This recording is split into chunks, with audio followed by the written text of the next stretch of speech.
this year we've had a lot of exciting announcements. We've had our 15-year anniversary, and we just had a new announcement that we are the official retirement and wealth management partner of the University of Louisville Cardinals. Yeah. So, Matt, can you talk a little bit about what that actually means? Yeah, it's really exciting. You know, having been a lifelong resident of Louisville and obviously a University of Louisville Cardinal fan, we've worked with the university off and on over the years, and so they approached us. What they were wanting was a firm that they could endorse to work with both alumni, current faculty, coaches, things of that nature, on all things retirement planning and wealth management associated. So it's a new partnership with the university. We've had some fun and unique experiences for our clients. So our clients over the months and years to come will see a lot of different things that they'll get invited to that you know, are pretty exclusive and unique. But also we'll be out there helping as many people as we can that are associated with the University of Louisville. So we're going to be inviting all of the alumni to some different events, all of the coaches to some different events.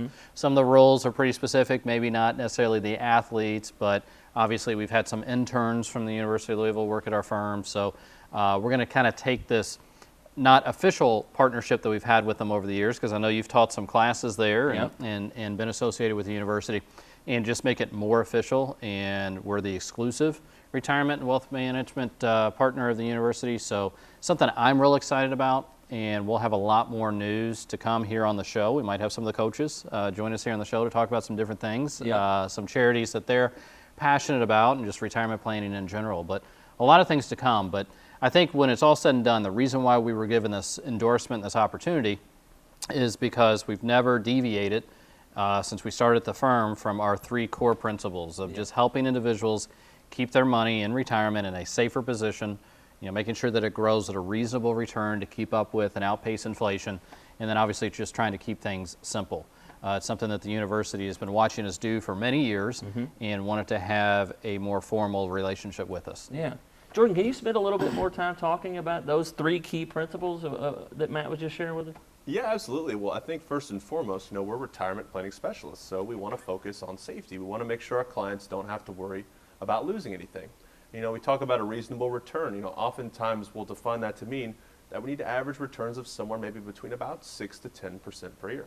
Now, some years we'll do better than 10, some years we'll do less than 6. So on average, it's a 6 to 10% average, and it's a 6 to 10% average without or with very little negative years. And that's what we, you know, consider reasonable. And then number 3, what we want to do, like you said, Matt, we just want to keep it simple. And we don't want to get into things that are overly confusing and complex. So it's real simple with us. Basically, when the market's doing well and things are growing in value, you know, we're going to be in a good position to get that reasonable return. But if the economy's struggling a little bit and things are kind of falling in value, we know we have that built-in safety net. Right, absolutely. Now, in addition to the classes that you've taught at the university in the past, Dustin, because I know we've had retirement elevated classes there, what other things or ways are you excited that will be helping those associated with the university as we move forward? Well, number one is, like you were sharing a while ago, we're going to get to teach a lot more classes to the faculty, to a lot of the alumni. There's some events that we're going to be inviting people to exclusively that are going to come out and get to be a part of. And really, it's just, I'm a huge Cards fan, so that's the biggest thing that I'm excited about. Now, we're not only going to be working just with Cardinals fans no. As a firm, but I think we were talking about it in between segments a little bit. You know, we're lifelong members of the community here in Louisville. Obviously, having the major university here is a reason why we were excited about the partnership, but obviously we have clients in many different states, many different cities who probably pull for a lot of different teams. But the fact that we've got the exclusive endorsement from the University of Louisville, I think is a real testament to the firm, the work that all of us collectively have done over the years to help our clients. And I think it's just further proof that you know, what we're doing is what's right, it's what's needed for our clients, and that's why over the years, obviously, we've been associated with organizations such as the National Ethics Association. We're one of just a handful of firms and advisors that are members of that organization. But we've been invited to do some pretty unique things. And obviously, this is probably one of the most unique things as a firm that we've been invited to do. Yeah, so I say all the time that we're expanding into all kinds of different markets, but Louisville's where it started. Louisville was our home, so that we're extremely excited to be partners with the University of Louisville. So if you have any questions about your portfolio and whether or not we could potentially help you, give us a call at the office and we'll schedule your complimentary portfolio review. No matter who you go see, they're going to talk to you about your goals, your strategies, and then they're going to develop some tools and some plans in order to hopefully get you to your strategy. And what we found though is a lot of times when you go to the brokerage firms or the big wirehouses, things like that, they'll kind of do things a little bit backwards.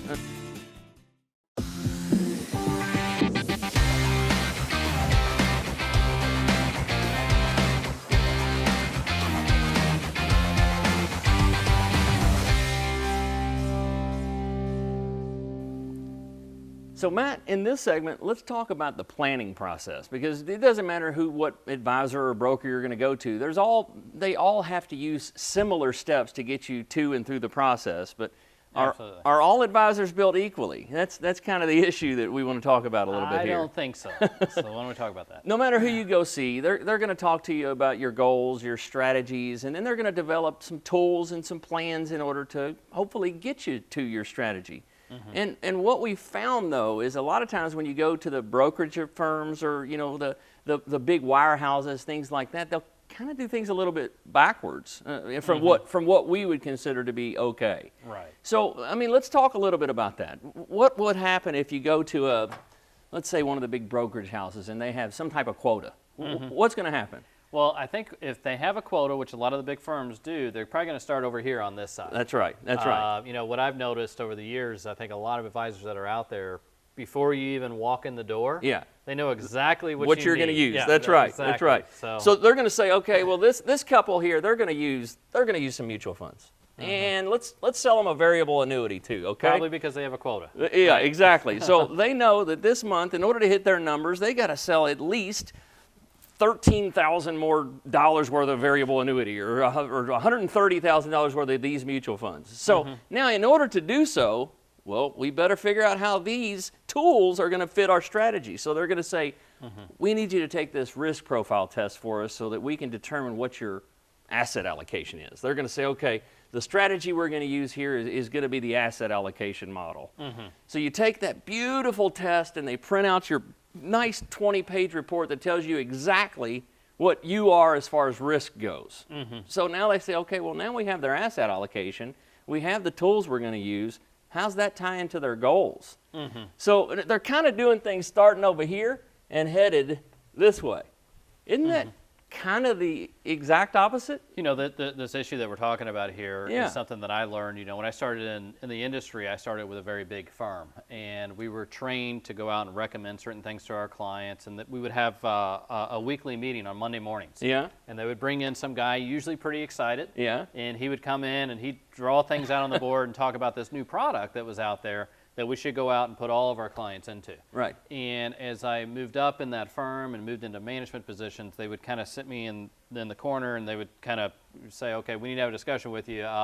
Here's how things really work. Okay. And what you started to find out was some of the things that we were recommending wasn't necessarily because it was in the best interest of the client. It was because that's what made the firm the most money. Yeah. And in this particular situation, the manager in the corner office, his quarterly bonus. Right. So you're absolutely correct that I think this happens far too often in individuals, that they walk in the door, the advisors focus on, okay, here's these different things that we need to sell them. Yeah. How do we make it fit into their scenario? Exactly. As opposed to starting with the goals and then working your way towards which tools to use from there. When you founded Strategic Wealth Designers, how did you set our firm up to be a little bit different than this? Well, everything has to be client-centered and client-driven. Yeah. So we have all the different tools listed here and more. Right. I don't really care which tool is best for the client until I really get to know them and what their goals and objectives are. So I say all the time that as opposed to us being product driven, and that's what these are all different products that individuals can invest in, and some of them are good. but we're process driven. Okay. Not product driven, but process driven. You've got to first start out with what are the goals and objectives, and then work your way from there. So what are we trying to do with the money? Are we trying to produce income or security, peace of mind? Are we trying to transition as much as we can to heirs and beneficiaries? And then from there, then we determine, okay, well, this is what we're trying to do now. We're going to try and be more efficient with taxes, or we're going to try to grow some of the portfolio while other portion of it is producing some guaranteed income. Yeah, I think absolutely, because what this ends up creating for a lot of firms that are out there and a lot of individuals' investment portfolios is this is somewhat what I would refer to as just cookie cutter. Yeah. Everybody gets the same thing. That's right. You know, it might be a small variation here or there, but everybody gets the same thing. Yeah. And it's pretty much cookie cutter, whereas, you know, our client conversations can be completely different. I'll meet with somebody at 9 a.m. in the morning where income and guaranteed income for life is their number one priority. That's what they need because they had maybe a pension that went away that wasn't there, didn't provide the income that was promised, things like that. And then my 11 o'clock appointment might come in and say, well, I don't need any income. I just need to make sure I can pass as much money as I can to my kids and my grandkids. Right. I'll never need to take income from this money. Yeah. So everybody's goals and objectives are a little bit different. Yeah. So if you have any questions about your portfolio, let's sit down and let's talk about your goals and objectives and what are you trying to accomplish into and throughout your retirement. I look forward to seeing you at some point in our office. Because it can literally take money out of your pockets, why you need to know. And what a double dip account really is when someone has a portfolio manager that they're paying a fee to, and then that manager goes and turns and hires a mutual fund company to manage the portfolio.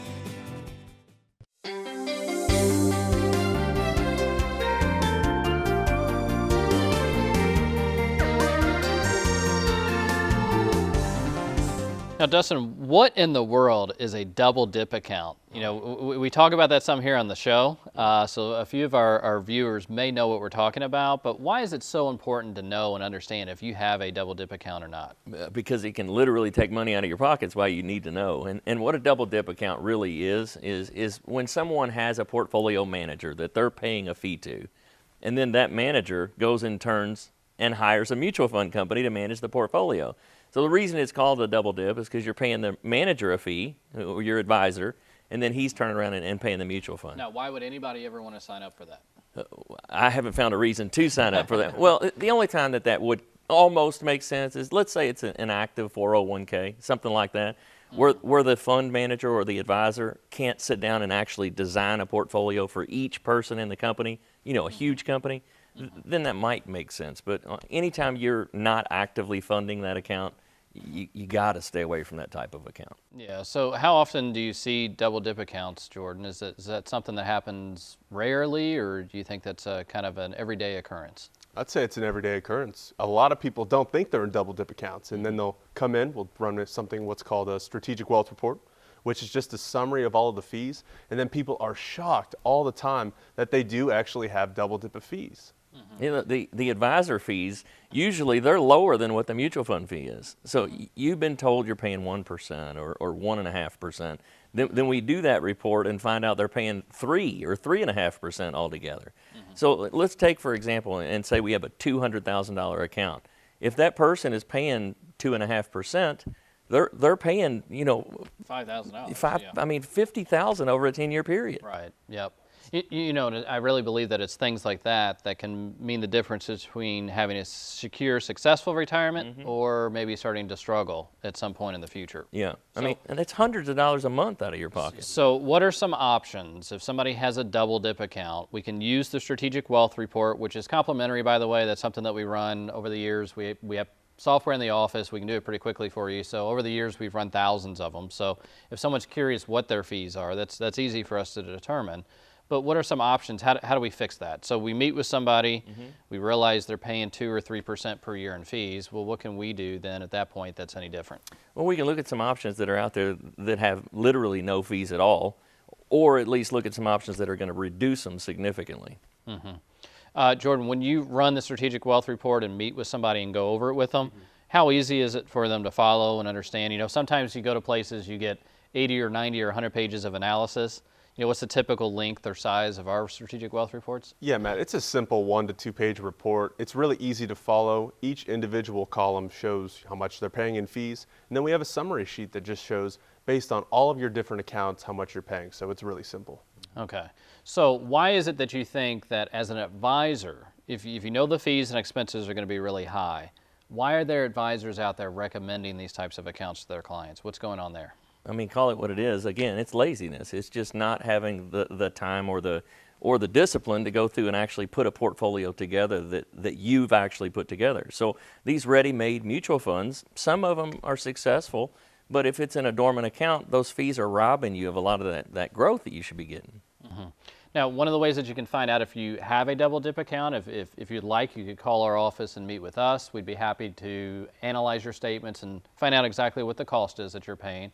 Or if you would just want to try and identify it on your own, if you get your most recent statement out, it may only be happening quarterly. Sometimes the advisory fees are being charged monthly. But if you have some sort of a fee that your firm is charging you or the advisor is charging you, and then within the portfolio you also have mutual funds, then that's where you have a double dip account. And it's something that we definitely don't recommend over the long run.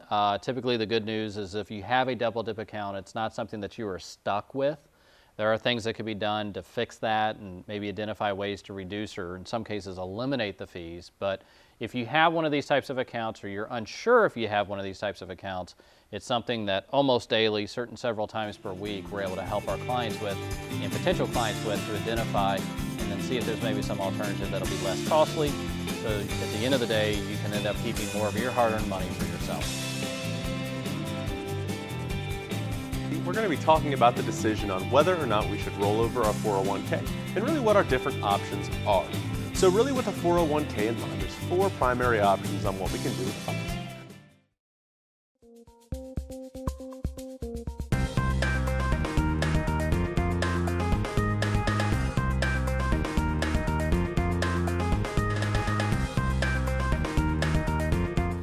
On this week's segment of Strategic Wealth University, we're going to be talking about the decision on whether or not we should roll over our 401k and really what our different options are. So really with a 401k in mind, there's 4 primary options on what we can do with the funds. The options are we can keep it as a 401k because maybe we don't want to roll it over. The next option is that we can move our old 401k into our new 401k. And the reason why we might do that is because maybe we just changed jobs and really we want to consolidate and simplify things, and because of it, we decide that we want to move our monies into our new 401k. Now the next option that we have is that we can roll our 401k over into an IRA, and that could give us a little bit more control over our account. And then the last option that we have is that we can spend it. Now spending is the most fun option, but this is for our retirement planning, and that should not be taken lightly.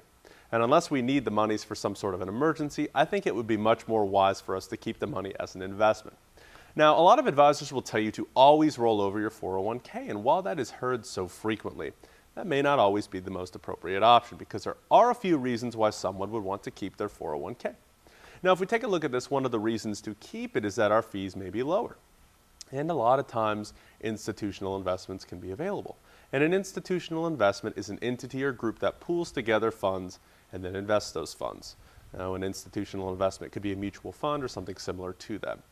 Now with some 401ks, if we're with a large company, because of there being so many people within the 401k, our fees could be much lower.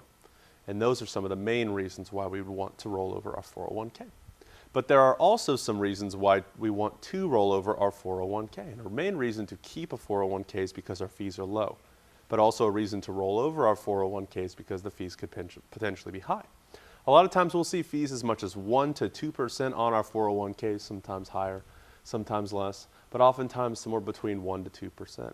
And another reason why we would want to roll over our funds would be that our current 401k has restricted options. Sometimes we only have access to half a dozen or a dozen investments, and really because of that, your flexibility is limited. Now, if you roll over a 401k, there are more options that may be available outside of our 401k into an IRA. And a lot of times people want to consolidate or simplify things, and that could be another reason to roll over your 401k. I was actually meeting with a woman this week, and she had 7 different 401ks. And really, she didn't even know everything that she had because there were so many different accounts in so many different places. And fortunately, we were able to help give her some peace of mind and help her consolidate the accounts. But it was amazing. There were 7 different accounts, and we will see that oftentimes whenever people come into the office looking for help. And then the last reason to roll over a 401k could be the potential Roth conversion. Now, a Roth IRA, of course, is a tax-free strategy, but if we're rolling over monies from a 401k into a Roth IRA, we'll have to pay taxes on those monies. And oftentimes, it's much easier to roll the 401k into a traditional IRA and then do the Roth conversion there. But really, though, those are the main reasons why we would want to roll over our 401k. But if we look at the biggest reason why, I would have to say it's because of the fees. Fees can have a dramatic impact on our portfolios.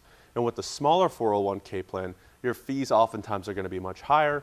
With the bigger 401k, your fees are going to be priced in. Now, something that a lot of individuals don't think about is that with a 401k or a small 401k, you can actually go out and get the same funds on the retail side for a much lower price. So what I mean by that really is the IRA outside of your 401k would get a lot of lower prices. And typically, a lot of times what we'll see is that over time, these fees really can impact our returns. Really, over long periods of time, fees can be a dramatic game changer in our portfolios, either for good or bad. And fees, of course, aren't the end-all be-all, but if the fees aren't justified in performance or safety, they can be inappropriate. And I don't feel that we should ever have to sacrifice performance or safety and at the same time pay more in fees. Now, another big difference is the control of the choices. With the 401k, again, you are limited to what companies are offering you. If you move the 401k or if you move that 401k into an IRA, you have greater control over your accounts. Now, if you want to sit down and visit with us to see if you should or should not roll over your 401k, we'd be happy to sit down and talk with you and share with you what could potentially be some different good options. Now, for more questions from us, please feel free to give us a call or check us out on the website.